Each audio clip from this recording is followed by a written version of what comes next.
আমরা সরকারি সম্পত্তিকে দখল করে বিক্রি করে বিল্ডিং বানাবে সেটা আমরা হতে দেবো না। এর জন্য জনগণকে সঙ্গে নিয়ে যা লড়াই করতে হয় আইনি লড়াই আমরা লড়বো। যারা এই প্রতিবাদ করছিল তাদের একটা অভিযোগ যে আমরা এই প্রতিবাদ করার পরে আমাদের বিভিন্ন দিক দিয়ে থ্রেট আসছে। আর যারা দখল করে বিক্রি করছে তাদের তো স্বার্থে ঘা পড়বে, তারা যে লক্ষ লক্ষ টাকা করতে আত্মসাৎ করছে তাদের সেটা বন্ধ হয়ে যাবে, যার কারণে তারা এখন এই সংবাদ মাধ্যমের উপর আক্রমণ করার চেষ্টা করছে, যারা এটা নিয়ে প্রতিবাদ করছে তাদের উপর আক্রমণ করার চেষ্টা করছে, থ্রেট দেওয়ার চেষ্টা হচ্ছে। এটা তো হবেই, তাদের হাতে ঘা পড়ছে, তাদের স্বার্থ সিদ্ধির ক্ষেত্রে প্রবলেম হচ্ছে। তবে জনগণ আস্তে আস্তে জাগছে, জনগণ তার অধিকার সম্পর্কে সচেতন হচ্ছে। এই ভয় ভীতির সন্ত্রাস থ্রেট কালচার আমরা পশ্চিমবঙ্গে যতদিন থাকবে এর লড়াই চলবে, এর শেষ দেখে আমরা ছাড়বো।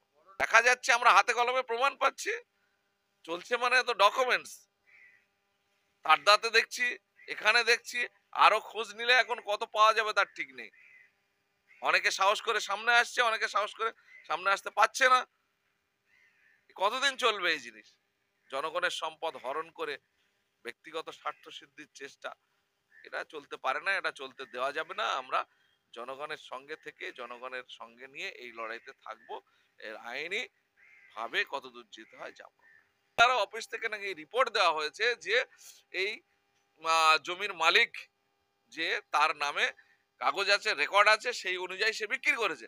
কিন্তু আমরা যেটা দেখতে পাচ্ছি যে আরেকটু পেছনের দিকে তথ্য অনুসন্ধান করলে দেখা যাবে যে 71 সালে ওই জায়গার ওই দাগ খতিয়ান ওই মৌজা ধরে ওখানে ক্যানেল বা খাল কাটার জন্য, নিকাশির জন্য অ্যাকুইজিশন করা হয়েছিল। তাহলে সরকার যদি অ্যাকুইজিশন করে কোনো সরকারি প্রয়োজনের স্বার্থে, তাহলে সেই সম্পত্তি কি করে রেকর্ড করে আবার সেখানে বিক্রি হচ্ছে এবং সেটা বিল্ডিং বানাচ্ছে, এর পেছনে কারা যুক্ত আছে খোঁজ খবর করলে দেখা যাবে। শাসক দল তো অবশ্যই যুক্ত আছে, শাসক দল যুক্ত না থাকলে এই ধরনের রিপোর্ট বিএলআরও দিতে পারে না, আর এই ধরনের কাজ হতে পারে না। ওখানকার পাশেই এপারে, খালের এপারে পঞ্চায়েত অফিস, পঞ্চায়েতের অফিসের যারা দায়িত্বশীল বর্তমানে শাসক দলের, পঞ্চায়েতের প্রধান এবং অন্যান্য যারা আছে শাসক দলে এই মুহূর্তে যারা নেতা নেতৃত্ব, খোঁজ খবর নিলে দেখা যাবে তারা কোনো না কোনো ভাবে এই মদত যদি না থাকে তাহলে এই ধরনের কাজ হতে পারে না। যে সরকারি জায়গা, সেই জায়গা রেকর্ড বানিয়ে এবং সেই রেকর্ডের বলে বিক্রি করে হস্তান্তর করে সেখানে বিল্ডিং বানানো হচ্ছে। এটা খুবই মানে দুর্ভাগ্যজনক ব্যাপার।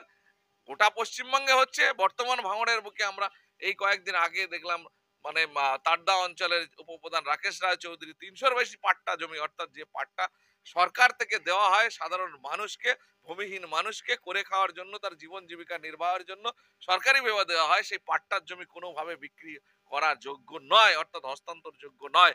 একইভাবে 1 নম্বর খতিয়ানের যে জায়গা, সরকারি জায়গা, সেই জায়গা কোনোভাবেই হস্তান্তর যোগ্য নয়। কিভাবে এইটা চলছে, কিভাবে করছে এই র্যাকেট যা চলছে গোটা পশ্চিমবঙ্গে, সেখানে শাসক দলের নেতা নেতৃত্ব এবং অফিসাররাও তার সঙ্গে যুক্ত না হলে এইভাবে রিপোর্ট কিন্তু দিতে পারে না। আমরা জানতে পারছি যে কোর্টে যে রিপোর্ট সাবমিট করা হয়েছে বিওলার পক্ষ থেকে, সেখানে রেকর্ড কারো নামে দেখানো হয়েছে, কিন্তু তার আগের কাগজ যে সরকারের অ্যাকুইজিশন কাগজ আছে সেই কাগজটা তারা দেখাচ্ছে না কেন? এর পেছনে কি অবিসন্ধি আছে? তাহলে কি বলবো যে সরকারি অফিসাররাও যুক্ত? না হলে এই ধরনের তথ্য কেন দেবে? এটার আমরা আমরা আমাদের এমএলএ সাহেবের সঙ্গে আমরা কথা বলছি, এই নিয়ে আমরা ছাড়বো না, এটাও ছাড়বো।